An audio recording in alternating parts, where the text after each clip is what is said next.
Yeah, we have Unit 3, Lesson 1, Compare Opposing Arguments. And this unit in particular, which we're going to see in a minute, really, really important when it's coming to our writing response, as you'll see as we read here.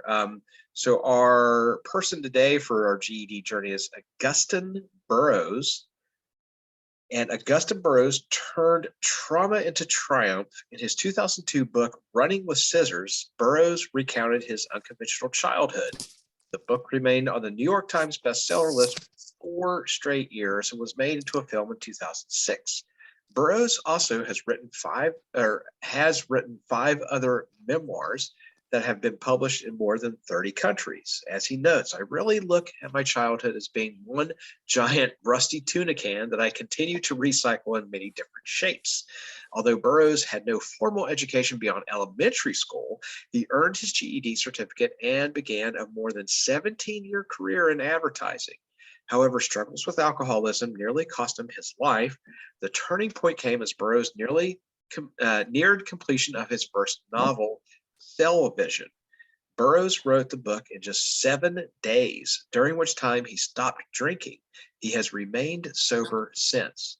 In addition to authoring books, Burroughs speaks regularly at colleges and universities. The range of topics he explores includes sexual abuse, alcoholism, writing, and humor. He lives in Western Massachusetts and New York City with his partner and their dogs. And some of the highlights there. He was born in Pittsburgh in 1965, October 23rd, 1965. Experienced a turbulent childhood that provided the basis for his 2002 book, Running with Scissors.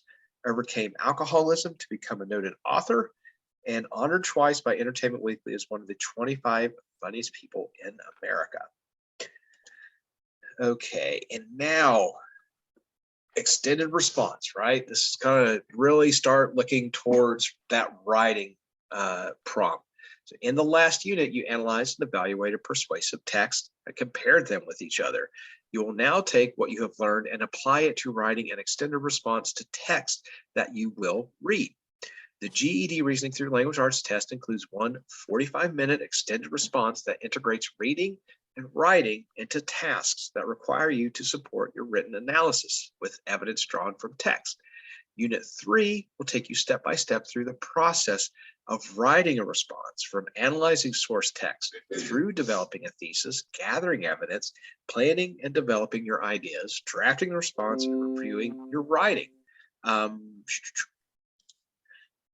Practicing these skills will help you write an effective and well-developed response on the GED test.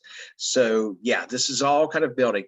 And then our final unit, which is a long one, is going to be grammar. So, we'll start with the nuts and bolts of helping, with developing, your sentences, sentence structure, and things like that, word choice and all of that.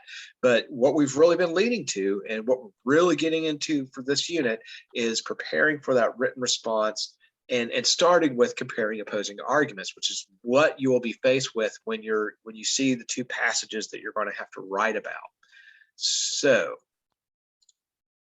taking a look today, compare opposing arguments. So by the time you complete this lesson, you'll be able to analyze the arguments of more than one author, determine which claim is better supported, and write an extended response analyzing your findings. Okay, so that's what we're not actually going to be writing today. I don't think there's anything in this lesson in particular, but really thinking about the structure of arguments, what we've talked about before, how they support their arguments. So when it comes time for you to write, you're going to look at two passages and you're going to be like, I like passage B better than passage A. And you're going to write, your response out as far as why that's a better argument, why you feel the way you do about it, your point of view. So let's listen to our audio.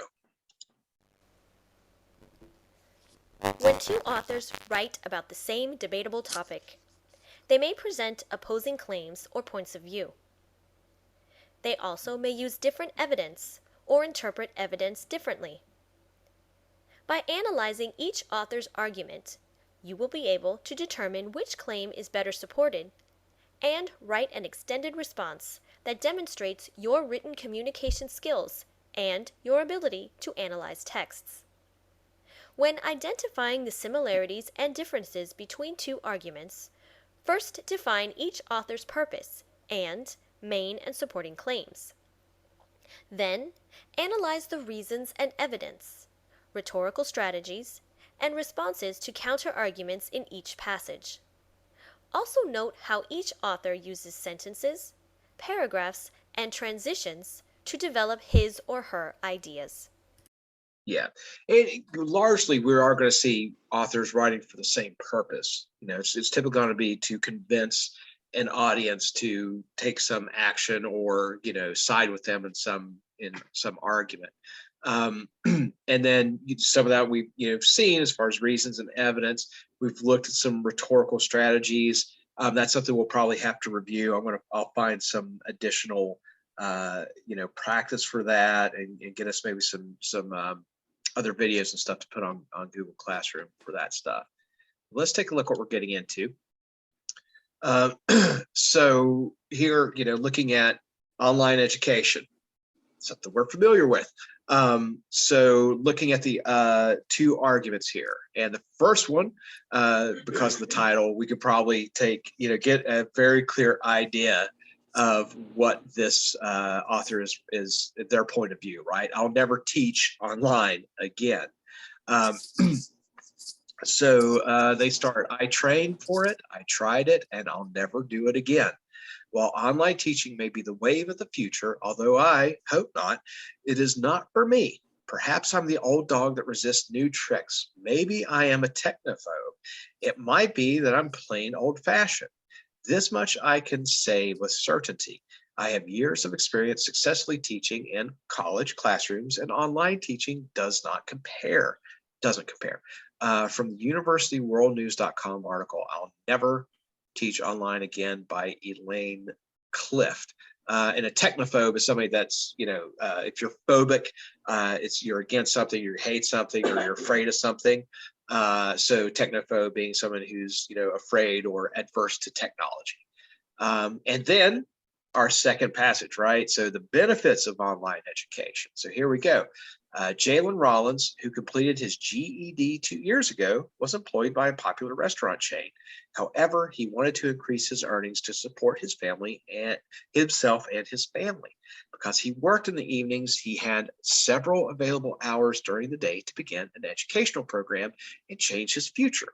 He, like many others, took advantage of the benefits of an online degree program over a traditional classroom education.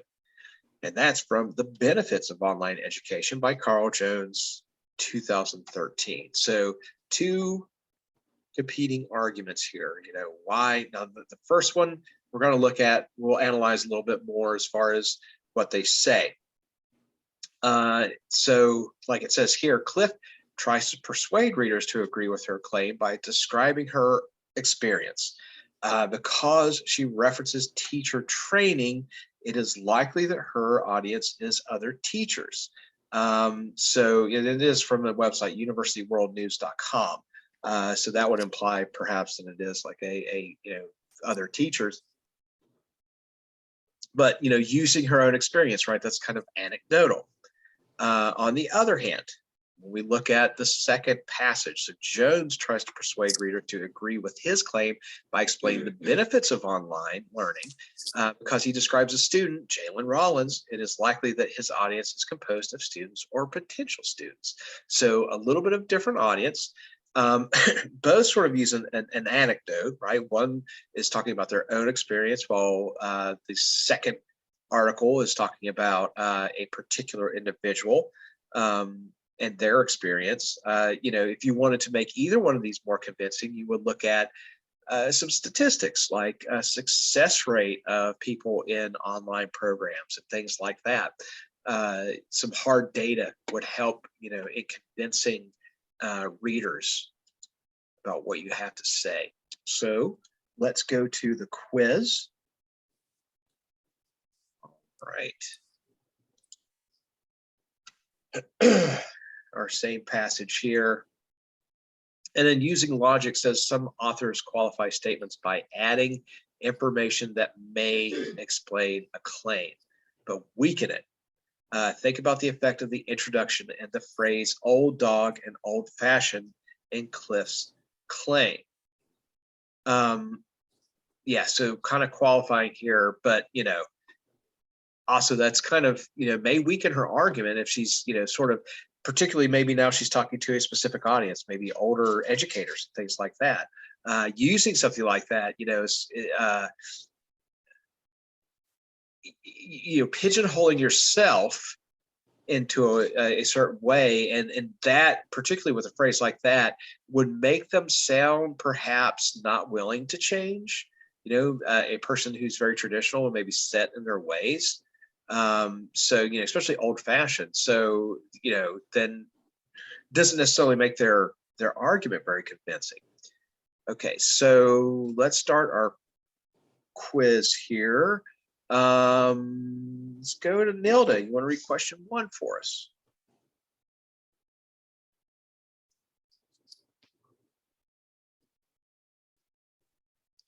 Yes. Should I read it as Jalen Rawlings or no, never mind. We've already read that. We can just start with the question. Okay. How do the author's points of view differ? A teacher and a student disagree about the demands of online education.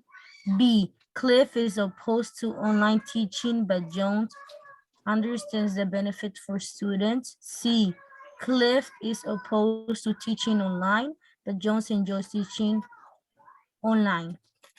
D, a teacher and a student view online teaching differently.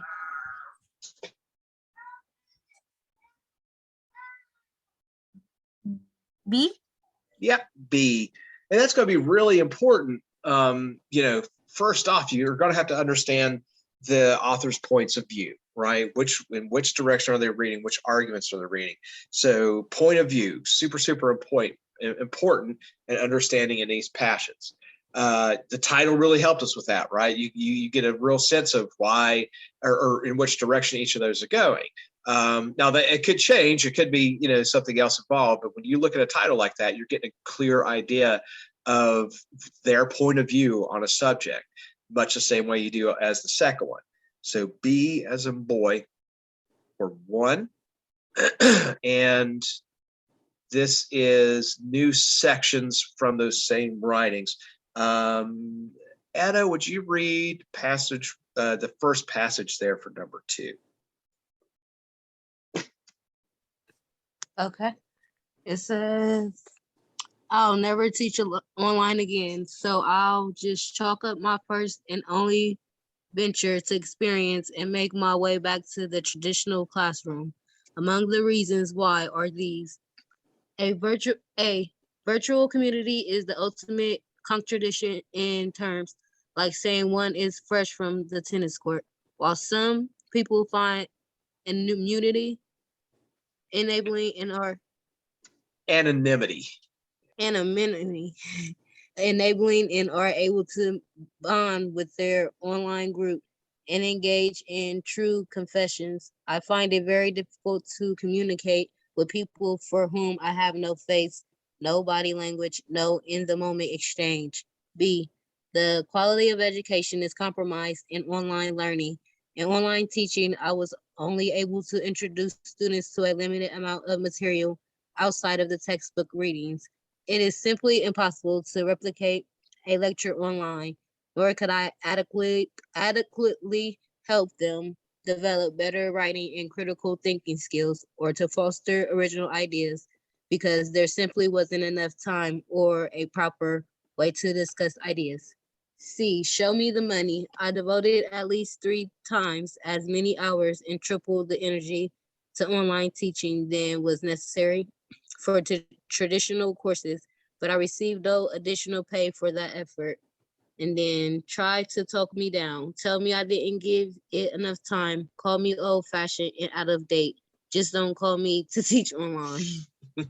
Yeah, it's from the same lady. And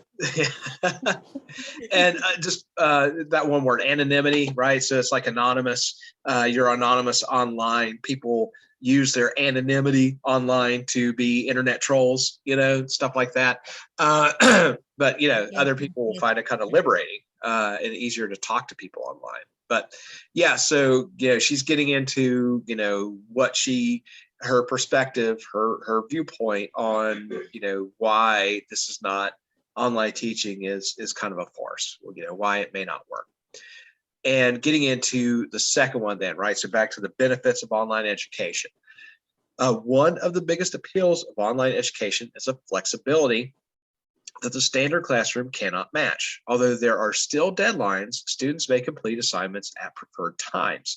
A student who works during the evening may complete assignments during the day. Another student may complete the same assignments during the evening. In addition, because students access virtual classrooms electronically, they may attend classes in other states or countries without leaving home and driving to a specific location.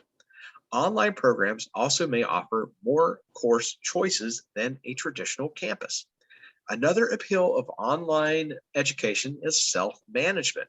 Students can choose their own certificate or degree program, plan the pace at which they want to complete these programs, and access course materials at any time. Rebecca, an online student, recalls, "When I missed a class, I missed the notes. Now I'm able to access the professor's course notes whenever I need them." Lastly, online education offers exciting options for students with different learning styles. In place of the traditional classroom lecture, many courses feature multimedia elements. These may range from video and audio clips to live chats and discussion forums.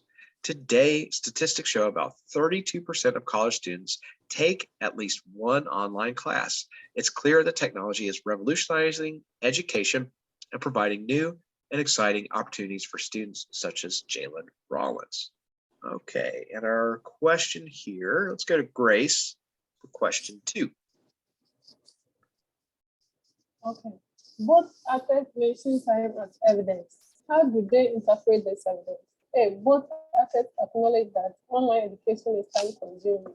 B. Cliff says that online education is flexible about time, but John says that online education is time consuming. C. Both authors acknowledge that online education is flexible about time. D. Claire says online education is time consuming, but John says that online education is flexible about time.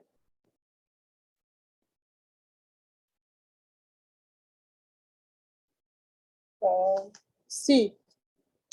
So D.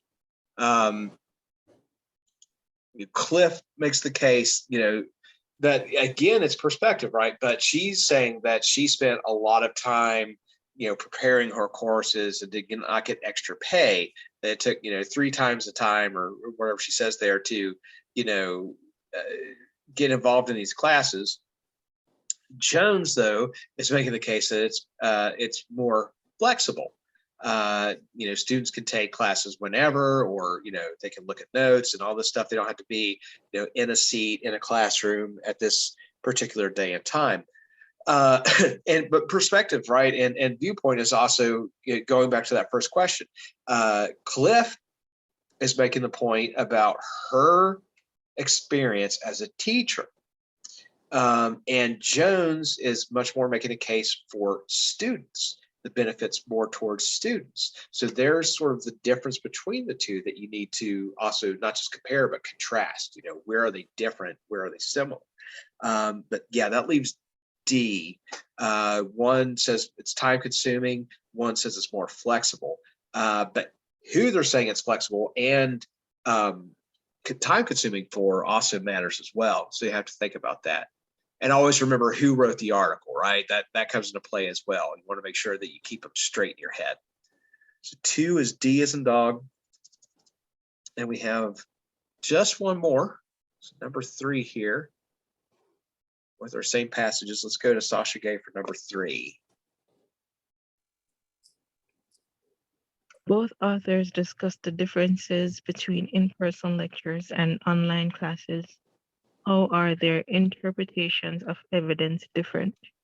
A. Cliff states that she cannot reproduce a lecture online, but Jones emphasizes other learning options. B. Both authors agree that a lecture cannot be reproduced online. C. Jones states that A lecture cannot be reproduced online, but Cliff emphasizes other learning options. D, both authors are excited about other learning options. Is it A? Yeah, A. She's complaining that she can't reproduce that lecture online, but Jones, of course, is showing that there's other learning options. There's more variety in what you're able to do online. So A for 3, and that's our short little quiz.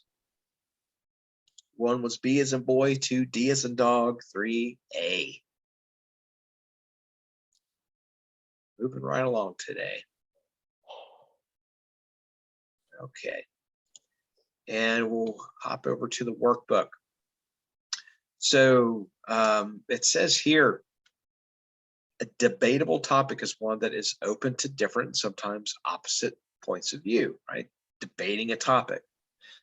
In such cases, authors present their different claims about the topic and support those claims with reasons and evidence such as facts, statistics, quotations, or anecdotes.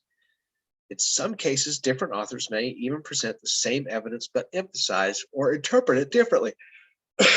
When asked to identify the similarities and differences between two opposing views, you should begin by identifying the main and supporting claims of each author. That's what we just did, right? Making sure you understand their point of view, and then look at the claims that they're making.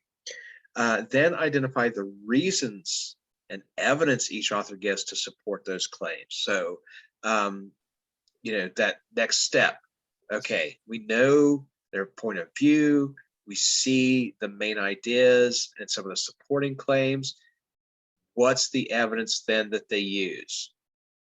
Consider the strategies each author uses to present the argument and make it persuasive. On the basis of the analysis, you will decide which argument is stronger or more convincing.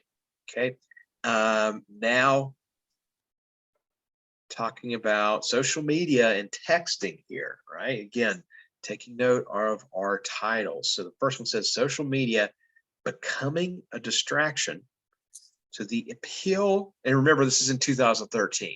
So, social media has come a long way in that time frame, in almost a decade.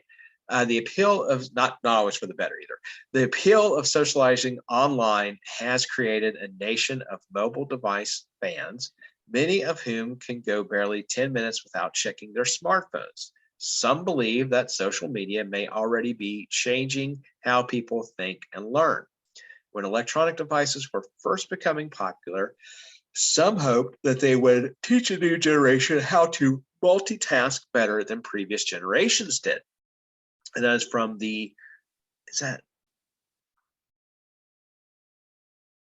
CA Press? CoPress, maybe? CoPress.com article, Social Media Explosion by Marcia Clement. Our second one, texting can improve literacy. So you call your son, daughter, or spouse to dinner. Just a minute, he or she yells. In the distance, you hear the clicking of fingers on a keypad. A familiar annoyance builds. You respond, stop texting and get in here. The next time you find yourself in this situation, you may decide to hold your tongue. Some studies have shown that texting improves communication skills. Researchers at Coventry University have found that texting is about more than wasting precious time and annoying family members. And that's from Texting Can Improve Literacy by Kristen Leung, 2013. Clement writes to advance a point of view about social media. One way she supports her position is by citing evidence from research on multitasking, right? It's not panning out that it's teaching our younger generations to multitask. Leung writes to advance a different point of view regarding social media. She also supports her position by citing evidence from research on literacy. Okay, so understanding their point of view, understanding some of their supporting ideas, and then looking at the evidence. We'll start our workbook.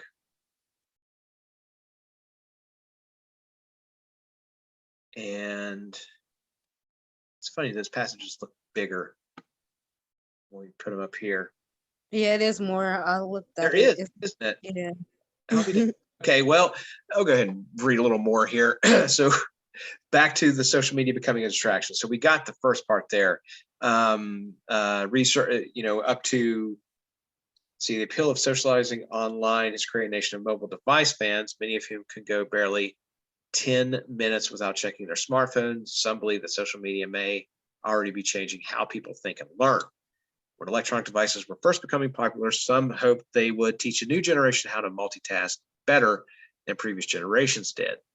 But research shows that people who grew up with electronic devices really can't multitask either, says Larry Rosen, a professor of psychology at California State University, Dominguez Hills. As a result, the typical technology-obsessed person now gives continuous partial attention to just about everything and full attention to almost nothing.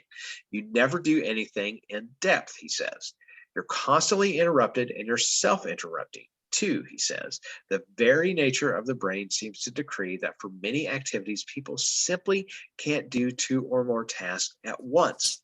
In addition, while the brain can switch rapidly task to task, doing so takes more time to do the tasks. In addition, he says, you simply don't do as thorough a job. And some tasks simply aren't amenable or amenable to being done in a shallow way. The repeated switching of attention also adds to one's stress. The sleep disruptions that go along with social technology may help account for mental changes, says Kavari Subramaniam,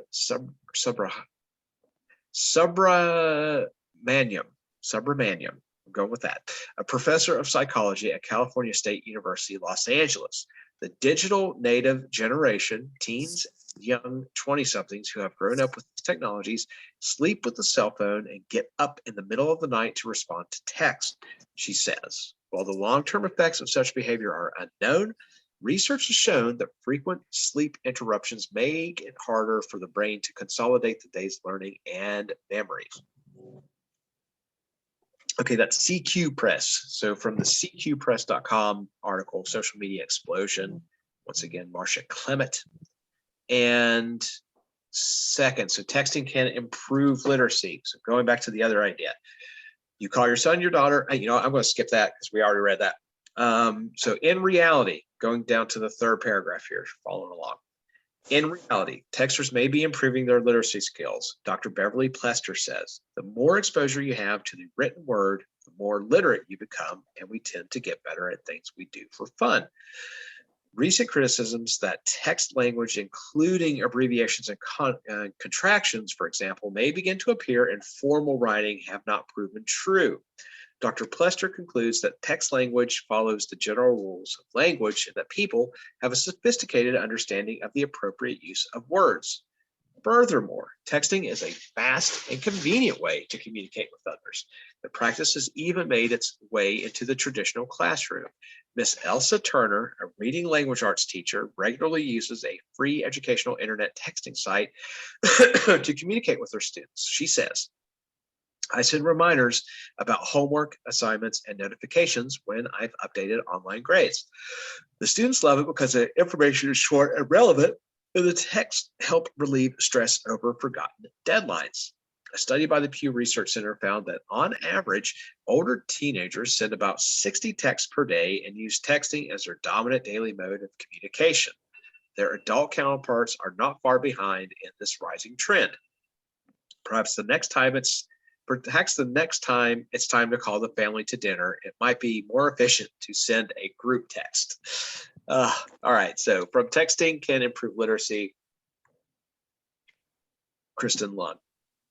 And I was actually texting my daughter this morning to get to the car because I was waiting for her as I warmed up the car. So test taking tips. When authors acknowledge another point of view in their argument, they may follow it with their own response. Watch for these paired arguments in your reading, right? So that's one thing you should do, right? You look at the other side's arguments. What points may they make? Okay, and question 1 here. Let's go back to Nilda. Would you read question 1 for us?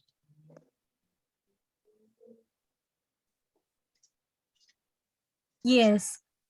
How does Main's claim contrast with Leon's? A. Claims that social media have a negative effects on thinking. Long says that they have positive effects on communication. B. Clement claims that social media have positive effects on thinking. Law says that they have negative effects on communications. C. Clement claims that social media have positive effects on learning. Law says that it had negative effects on sleeping. D.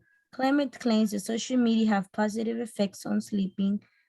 Long says that they have negative effects on learning.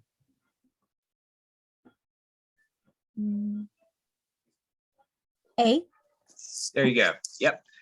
Just go right to it, right? So once you can kind of mentally make a table where you understand the point of view of the one author and the point of view of the other and the claims that they're making. And once you can do that, it's easier to parse that information out. So you can look at it, go right to, Clement is saying this about social media having a negative effect. Leung is saying this, that it has a positive effect on communication. So A for number 1. And same text. Let's go to Etta for 2. Okay.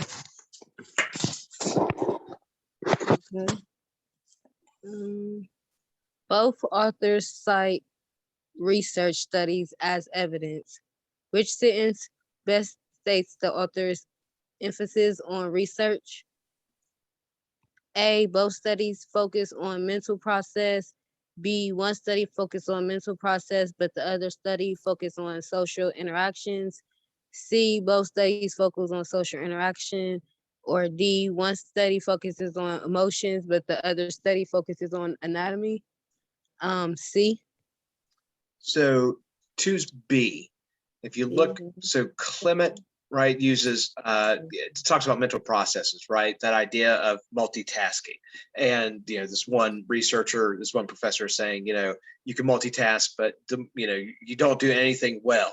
If you're, trying to multitask, the more you can concentrate on one activity, the better and more, higher quality that activity will be.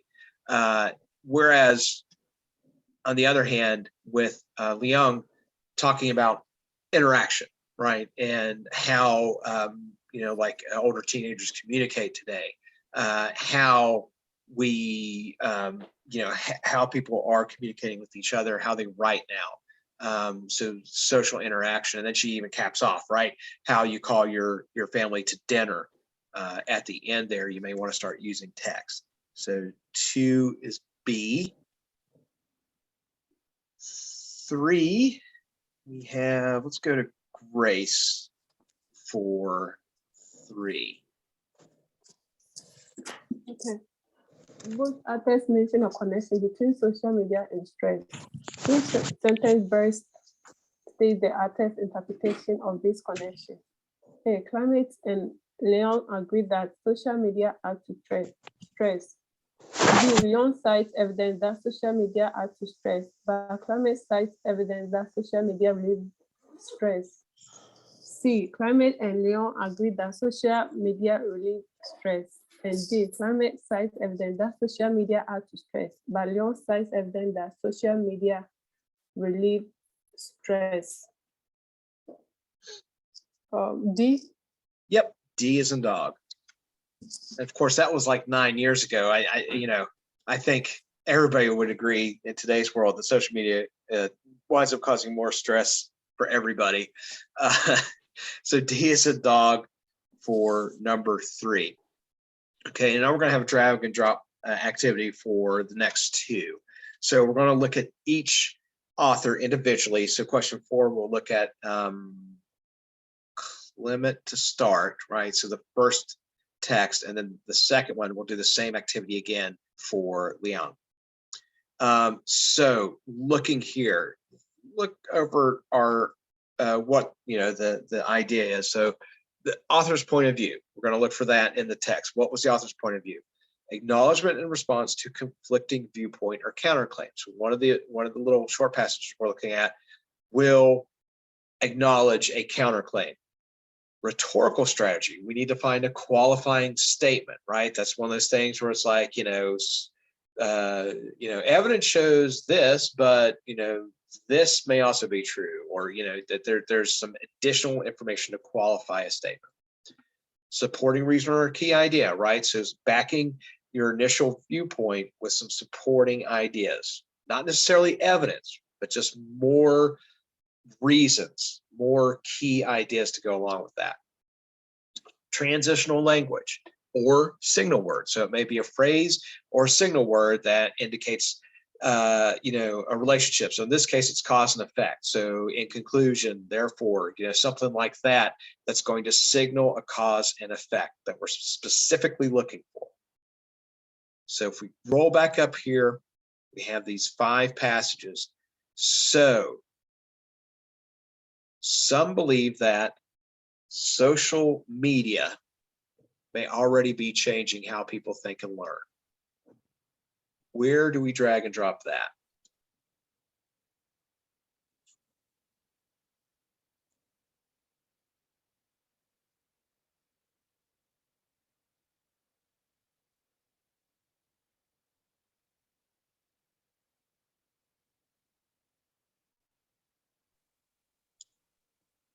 Actually, we're going to go ahead. That is the point of view. So let's go ahead and put that in there. Some believe that social media may already be changing how people think and learn, right? Instead of like picking the next passage, we'll just look. So we'll look at the next category here: acknowledgement and response to conflicting viewpoint or counterclaim. All right.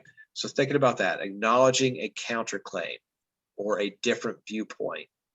Where in our passages here do we find acknowledgement of a counterclaim viewpoint? When electronic devices were first becoming popular. There you go. Yeah.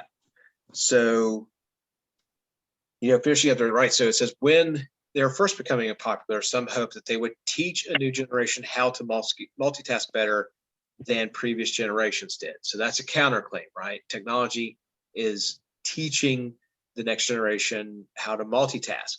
But then she follows up, right? But researchers show that people who grew up with electronic devices really can't multitask either. But she is acknowledging another viewpoint, okay?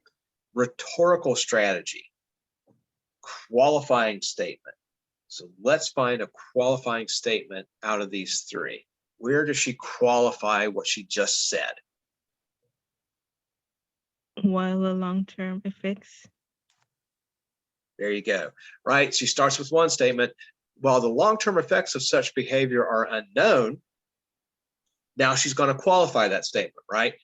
Research has shown that frequent sleep interruptions make it harder for the brain to consolidate the day's learning and memories. So, that is qualifying the statement. While the long-term effects of such behavior are unknown, research has shown that frequent sleep interruptions make it harder for the brain to consolidate the day's memories. All right, so rhetorical strategy there on long-term effects. And next, supporting reason or key idea. Where is another supporting claim that she's making? Not necessarily evidence, but another reason. The sleep disruptions. Right on. Yeah, sleep disruptions. So on top of this other idea, right, that, social media may already be changing how people think and learn, and not for the better, it's also causing sleep disruptions that go along with social technology may help account for mental changes, right? So that leaves, here we go, supporting reason or key ideas. Transitional language. And what do we see right at the beginning there? As a result, right? So we were looking for cause and effect. So as a result is signaling an effect, right? So she's discussed the causes, right? So she could say therefore, or in conclusion, or what have you, but as a result, that is leading to directing your attention to an effect. So as a result, the typical technology obsessed person now gives continuous partial attention to just about everything and full attention to almost nothing. Okay, so let's submit. I'm going to give everybody, just in case you didn't get all those, a chance to take a look. Anybody need me to follow up on any of those? Good to try this again with the other one. This is good practice, right? We get their point of view, we understand that. Conflicting point of views, counterclaims, right? If they suddenly are talking about, something that sounds positive, that could be their counterclaim, or that seems to be kind of going against the flow of what they're already saying. Our qualifying statement, we have our supporting reason, so we're adding to the case by another key idea or supporting reason, and then a transitional language. So let's look again real quick. We'll come back to the top here, but we're doing the same thing. Point of view, a counterclaim, different rhetorical strategy though. So we're looking for bandwagon elements. Okay. Supporting reason or key idea, and then transitional language or signal words that indicate relationship. So before we were looking for a cause and effect idea, right, in our transitional language or signal word. Now we're looking for addition. Okay, so let's look at first our author's point of view.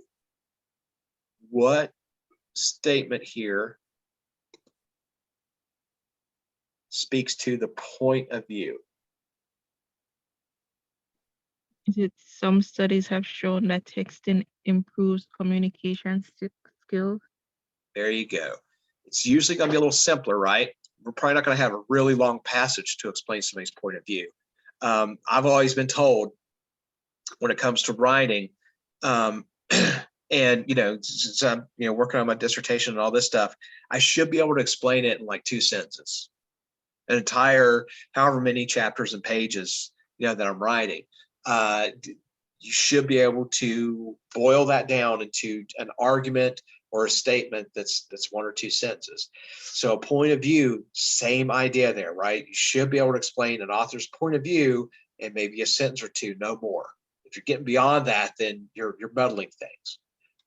So point of view, some studies have shown that texting improves communication skills, gets right to the point. Acknowledge and response to conflicting viewpoint or counterclaim.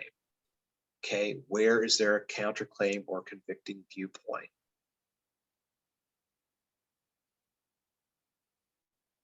Is it a study by Pew Research Center? That one is going to be evidence. So, if you keep reading their dominant daily mode of communication, so it's outlining how much they text, but it's not necessarily a negative point of view, right? But up here, recent criticism that text language, including abbreviations and contractions, for example, may begin to appear in formal writing.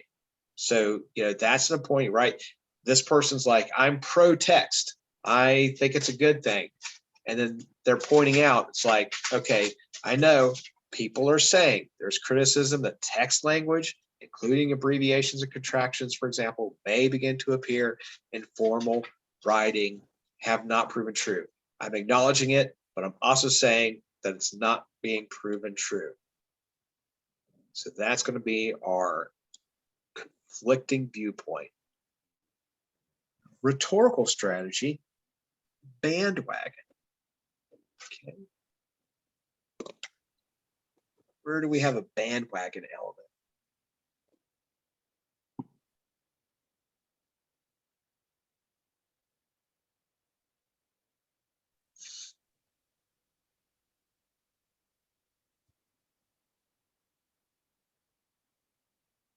A study? Yeah. So this big one here. And the bandwagon element, right, is everybody's doing it. You know, older teenagers are, sending about 60 texts per day and use texting as their dominant daily mode of communication. Their adult counterparts, the rest of the world, all of us are not far behind in this rising trend. So maybe we all get on board and we start calling everybody to dinner by texting, right? There's a bandwagon element there. That's not like, we talked about rhetorical strategy and everything. That's not going to prove a case because everybody's doing it. So many, teenagers are texting 60 times per day. That's an element you'd want to point out, in writing. It's like, well, they use this bandwagon strategy, but, they don't also offer evidence to support that or evidence, that makes this positive. So bandwagon element here, key idea. So we're down to 2, process of elimination. Which one is a key element or In supporting? reality, Yeah, texters may be improving their literacy skills, right? So going with the same idea of some studies have shown that texting improves communication ideas. In reality, texters may be improving their literacy skills, right? So not just communication skills, but literacy and transitional language. Furthermore, right? Starting that sentence with that transitional word. Furthermore, in addition to, additionally, and another thing, right? That's what that's saying. It's adding to a statement. So furthermore, texting is a fast and convenient way to communicate with others. So transitional language, look for those too, those big signal words. We'll have more practice with that when we get to, grammar and things too. We'll be working with that as well. And that is it. That is 2 lessons today. It's only 2:16.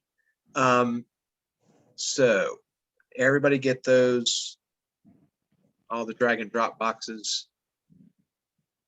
Anybody need a minute to catch up? Okay.